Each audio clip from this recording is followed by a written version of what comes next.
پہلی اونٹوں کو قوموں کو تباہ و برباد کر دیتا تھا، زمین میں گرے کر دیتا تھا۔ اب کون سا جرم ہے جو اس قوم میں نہیں ہے؟ وہ کون سا جرم ہے جو اس قوم میں نہیں ہے؟ وہ کون سا گناہ ہے جو اس قوم میں نہیں ہے؟ مگر یہ قوم چلتی پھرتی کیوں نظر آ رہی ہے؟ ان کے چہرے کیوں نہیں مسخ ہو رہے؟ یہ زندہ جاوید کیوں پھر رہی ہے؟ صرف اس لیے یہ سب تمہارا کرم ہے آقا کہ بات اب تک بری ہوئی ہے۔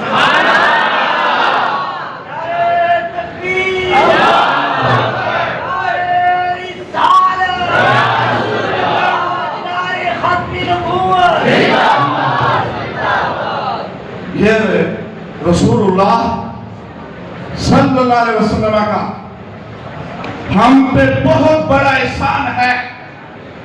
اللہ نے رسول اللہ صلی اللہ علیہ وسلم کو ہم میں بھیج کر مبعوث فرما کر اتنا بڑا احسان کیا ہے، تو جو کسی کا محسن ہوتا ہے اس پہ لازم ہے کہ اپنے محسن کا شکریہ ادا کرے۔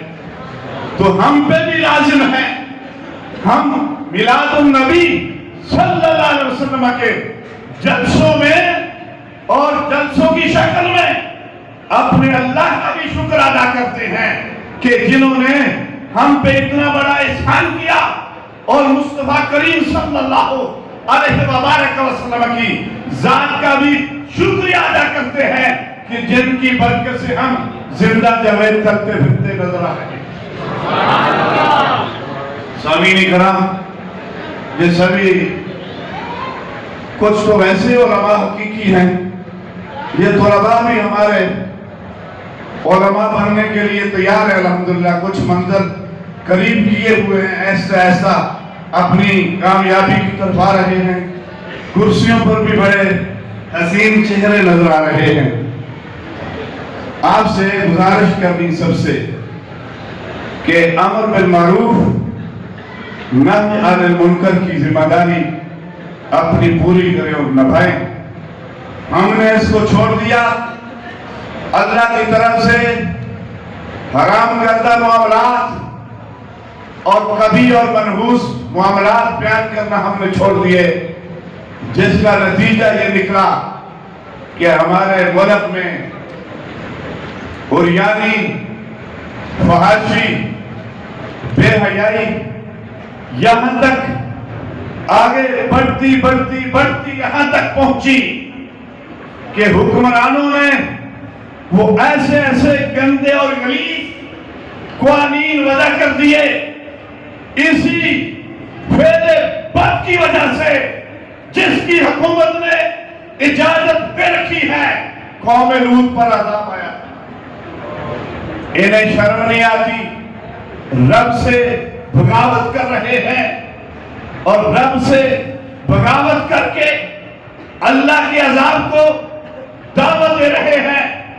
وہ کتنا خنزیر اعظم وزیر اعظم ہے کہ جس نے اس پہ سین کر کے اس کو پاس کیا، وہ کیسا خناس انسان ہے جس نے اسمبلی میں اس کی قرارداد پیش کی، وہ کیسے خناس ہے جنہوں نے اس کو ووٹ دے کر پاس کیا، وہ سارے ہی اللہ کے عذاب کے حقدار ہیں، لعنت کے مستحق ہیں۔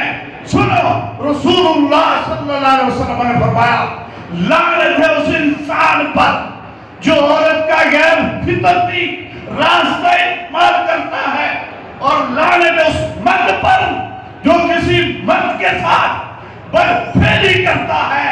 تو اللہ کی لعنت کا معنی یہ ہوتا ہے، جب کسی کی باورچی خانے میں کتا آ جاتا ہے، وہ اس کو دھتکارتا ہے، باہر بھگاتا ہے، تو اللہ جس پہ لعنت فرماتا ہے اس کا یہ معنی ہے کہ اللہ اپنی رحمتوں سے دھتکار کر اسے باہر نکال دیتا ہے۔ فرمایا ان دونوں پہ لعنت اللہ کی، اور اللہ قیامت کے دن ان کی طرف نظر رحمت۔ یہ حدیث مبارکہ ہے، یہ تو سب تمہارا کرم ہے آقا کی بات اب تک۔ اب دیکھیے، میں نے عرض کیا کہ اللہ نے نبی کو رسول کو اس لیے بھیجا، جو مقصد اعظم ہے اس کی اطاعت و بندگی کی جائے، اس کی اطاعت کی جائے، فرما برداری کی جائے، اور اس کے کہنے پر اللہ کی بندگی کی جائے۔ تو سامعین کرام، اللہ نے دنیا کی زندگی کے ہر شعبے کے لیے ایک حد بندی متعین کی ہے، حدود بیان کی ہے۔ اللہ فرماتا ہے وَمَن يَعْصِ اللَّهَ وَرَسُولَهُ وَيَتَعَدَّ حُدُودَهُ يُدْخِلْهُ نَارًا خَالِدًا فِيهَا وَلَهُ عَذَابٌ مُّهِينٌ۔ فرمایا جس نے اللہ کی نافرمانی کی اور اللہ کے رسول کی نافرمانی کی، وَيَتَعَدَّ حُدُودَهُ، اور جو اللہ نے حدود متعین کر رکھی ہیں، جس نے اس سے تجاوز کیا، جو حد سے بڑا، جو جس نے حدود کو پھیلایا، فرمایا اللہ فرماتا ہے یدخلہ، میں اللہ اسے جہنم میں داخل کروں گا، خالداً فیہا، وہ ہمیشہ جہنم میں رہے گا، وَلَهُ عَذَابٌ مُّهِینٌ، اور اس کے لیے اہانت میں مبتلا کر دینے والا عذاب ہے۔ میرے شیخ، اب ایک ہمارے لباس کی حد بندی ہے۔ ہمیں بہت سے لوگ ننگے نظر آتے ہیں، ننگے۔ گناہ کی کئی قسمیں ہوتی ہیں۔ ایک گناہ ہوتا ہے کہ بندہ گناہ کرتا ہے، وہ اس کا گناہ اس کی حد تک رہتا ہے، وہ اکیلا گناہگار ہوتا ہے۔ ایک گناہ وہ ہوتا ہے جس کے گناہ کی وجہ سے کئی لوگ گناہ میں مبتلا ہوتے ہیں۔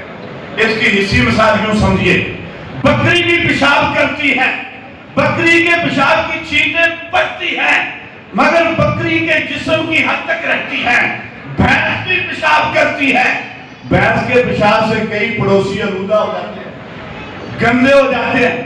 بھینس سے پیچھے سے آدمی کوئی جو طہارت پسند ہے، پیچھے سے گزرنے کی جلدی سے جرأت نہیں کرتا، اسے خطرہ ہوتا ہے کہیں اس نے پیشاب نہ کیا ہو، اس کی دم پیشاب سے گیلی نہ ہو۔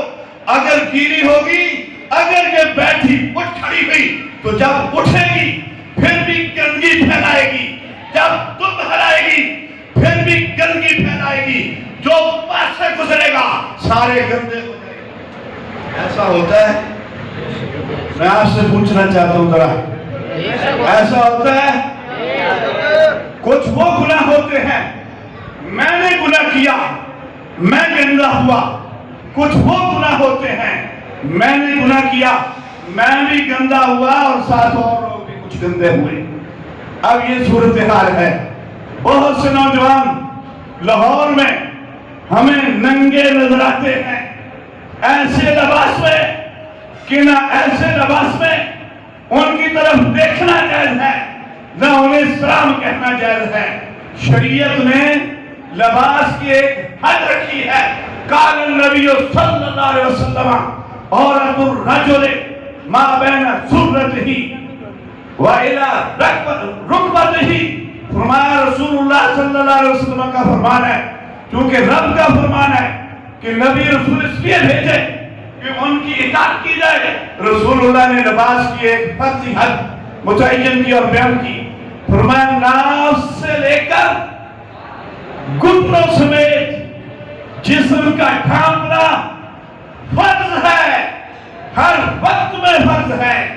آدمی مجمع میں ہو اتنا ڈھانپنا پھر بھی فرض ہے، اکیلا کمرے میں بند سویا ہوا ہو، پاس دیکھنے والا کوئی نہیں، بتیاں بند ہیں، دروازے بند ہیں، چٹکیاں لگی ہوئی ہیں، کوئی روشن دان نہیں ہے، سوراخ نہیں ہے، کوئی کھڑکی نہیں ہے، ایسے ماحول میں بھی یہ لباس پہن کر رکھنا فرض ہے۔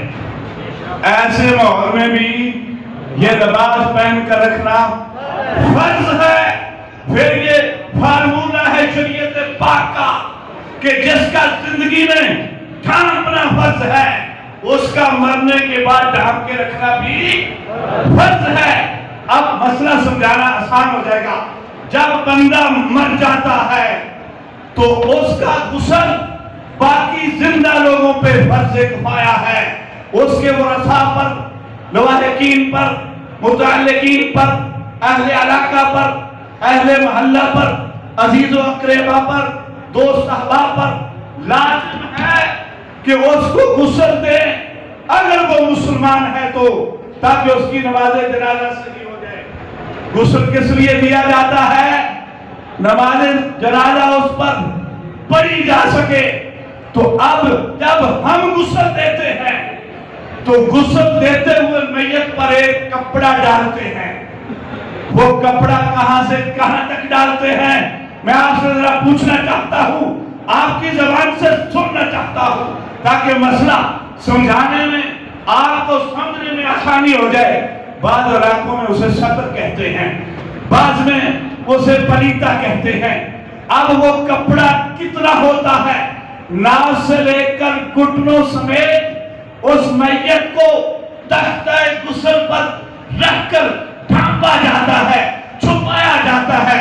بھلا کیوں چھپایا جاتا ہے بھائی؟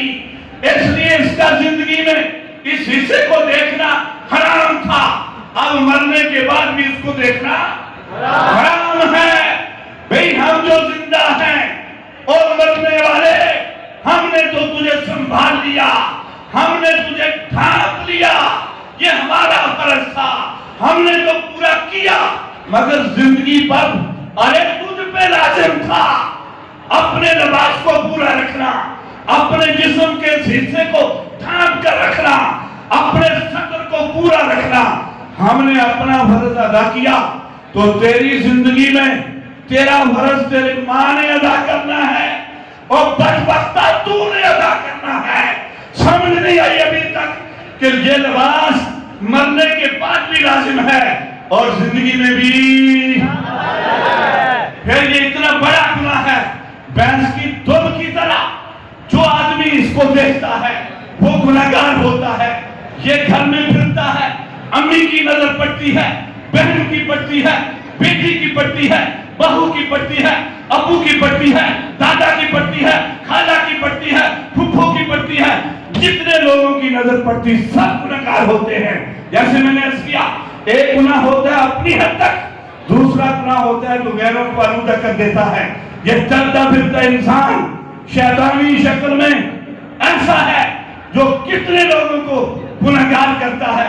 میں نے عرض کیا یہ ہر حال میں پہن کے رکھنا فرض ہے، مجمع میں ہو، اکیلا ہو، روشنی میں ہو، اندھیرے میں ہو، کمرے میں ہو، صحن میں ہو، جب بھی یہ لباس پورا نہیں ہوگا بندہ مجرم ہوگا۔ یہ رسول اللہ کا فرمان ہے۔